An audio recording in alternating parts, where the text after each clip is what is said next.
பண்ணுவாரு? போதித்து நீ நடக்க வேண்டிய வழி என்ன பண்ணுவாரு? அப்ப இந்த பக்கம் போகாதமா, இந்த பக்கம் போ அப்படின்னு உங்களுக்கு அந்த வழியை காட்டுவார். நமக்கு தெரியும் ஹைவேஸ் மாதிரி இருக்கும், போன அங்க போய் முட்டிச்சவருதான் இருக்கும். ஆனா கர்த்தர் கொடுக்கிற வழி எப்படி தெரியுமா? அது அப்படியே போயிட்டே இருக்கும். ஹல்லேலூயா. அவர் சொல்றாரு, என்னைக்கு நீ தேவ சமூகத்துல நிக்கிறையோ அன்றைக்கு அவர் உனக்கு சொல்றாரு, நான் உனக்கு போதிப்பேன். நீ நடக்க வேண்டிய வழியை உனக்கு காட்டுவேன். உன் மேல் என் கண்ணை வைத்து உனக்கு. இந்த வசனத்தை என்னைக்காவது நீங்க தியானிச்சிருக்கீங்களா? அதெல்லாம் எங்களுக்கு இல்லை, அதெல்லாம் நீங்க தான் பண்ணணும் பாஸ்டர்மா.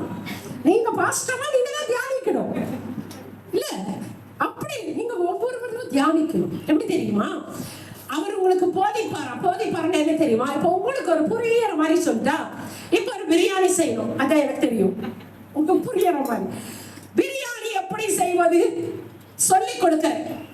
1 கிலோக்கு இவ்வளவுதான் போட வேண்டும் மெஷர்மெண்ட் சொல்லிட்டேன், இது போதிச்சிட்டேன். அடுத்தது நான் உனக்கு போதித்து நீ நடக்க வேண்டிய வழியை எந்த நேரத்துல எதை போடணும், இதுக்கப்புறம் தான் இது போடணும்னு சொல்லி கொடுக்கிறேன். ஃபார்முலா சொல்லி கொடுத்துட்டேன், அளவு சொல்லிட்டேன், எப்ப போடணுங்கிறதையும் சொல்லிட்டேன். அடுத்தது உண்மையில் என் கண்ணை வைத்து போதிச்சிட்டாரு.